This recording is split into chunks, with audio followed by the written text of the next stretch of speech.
So yeah, who's your favorite Marvel superhero? Probably Captain America. Oh, Captain America. Captain America.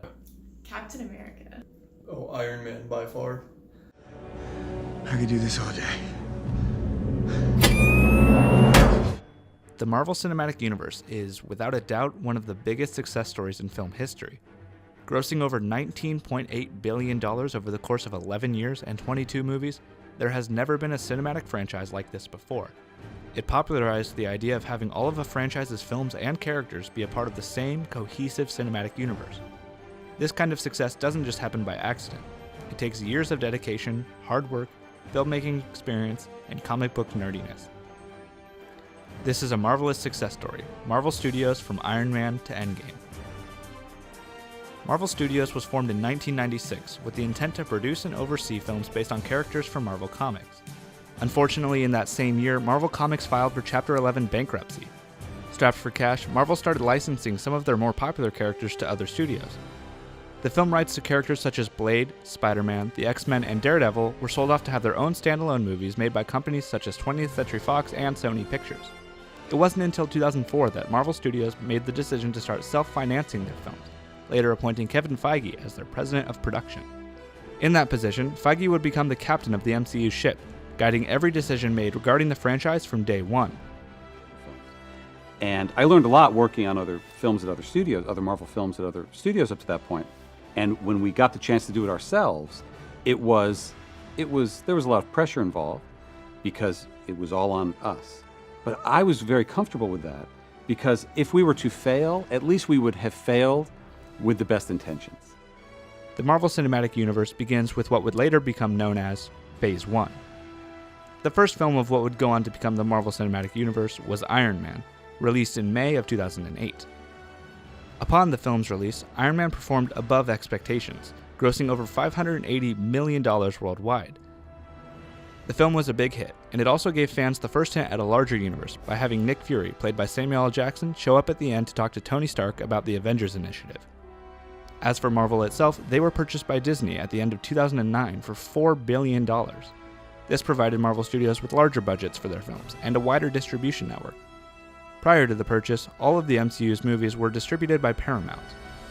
Following Iron Man, the rest of Marvel's first phase of films would serve to further expand their universe. These films consisted of The Incredible Hulk in 2008, Iron Man 2 in 2010, Thor and Captain America the First Avenger in 2011, all of which culminated in the release of The Avengers in 2012. With The Avengers, Marvel Studios proved that it was possible to bring characters from a myriad of different films together and have it actually work. At the time of its release, The Avengers became the third highest grossing film of all time, bringing in an incredible $1.5 billion at the global box office. The film also earned 92% on Rotten Tomatoes, the franchise's highest score since Iron Man. Tell me a little bit about the first time you saw The Avengers. Yeah, I was a freshman in high school. I went with my dad and my two brothers. I remember having things like finally start to come together for the first time and like It was really cool. Now, I didn't get to go to like opening day or anything. I went to a little small town rinky-dink theater probably 2 weeks after, but With my cousin on DVD. That was the first MCU movie I saw. It wasn't something I was really into at the time, but I was like, damn, this is a really interesting universe and I want to get to learn more. I want to get to know more about it. And that brings us to Phase 2. In 2013, Iron Man 3 became the first MCU movie post-Avengers to hit theaters. Though the film did have a somewhat mixed response, it was a massive success financially, as it is still the sixth highest grossing film in the MCU to date. The rest of Phase 2 would consist of Thor: The Dark World in 2013, Captain America: The Winter Soldier and Guardians of the Galaxy in 2014, and then another team-up film with Avengers: Age of Ultron, followed by the first Ant-Man in 2015. Marvel's Phase 2 only continued to increase the success of the Marvel Cinematic Universe as a whole, on average earning over $225 million more per film at the global box office than Phase 1. Captain America: The Winter Soldier also saw the introduction of directors Anthony and Joe Russo, who would go on to direct Captain America: Civil War, Avengers: Infinity War, and Avengers: Endgame. It was with those films that the Russo brothers helped to shape the current state of the Marvel Cinematic Universe. Secure Channel 7. 7 secure. Did you do anything fun Saturday night? Well, all the guys from my barbershop quartet are dead, so No, not really. Coming up on the drop zone, Cap.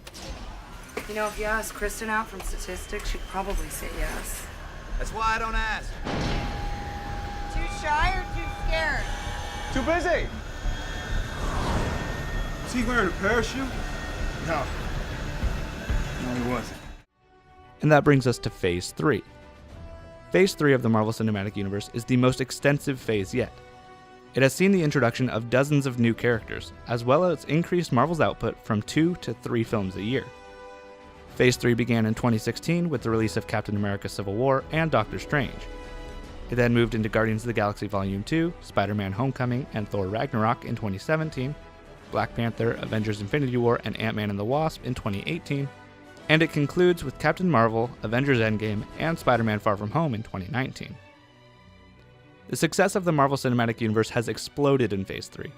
On average, every film from Phase 3 has made over $1 billion at the box office. Avengers Endgame currently holds the record for the largest domestic opening weekend of all time, clocking in at $357 million. It also became the first film in history to make over $1 billion globally in its opening weekend, raking over $1.2 billion in just 3 days. It has been in Phase 3 that Marvel has really started to branch out, hiring experimental and off-the-wall directors like New Zealand's Taika Waititi to direct Thor Ragnarok, making a historic cross-studio partnership with Sony Pictures to produce Spider-Man Homecoming and Spider-Man Far From Home, and creating one of the most culturally relevant films of the decade with Black Panther, which also earned the studio its first Best Picture nomination at the Academy Awards. What will be next for the Marvel Cinematic Universe after Phase 3? Well, that is still to be seen. Currently, Marvel has only officially announced one film to be released after Far From Home, and that's Guardians of the Galaxy Volume 3, which has experienced significant delays after the firing and rehiring of James Gunn as its director. Since the mid-90s, Marvel has gone from filing for bankruptcy to being home to the single most successful film franchise in history.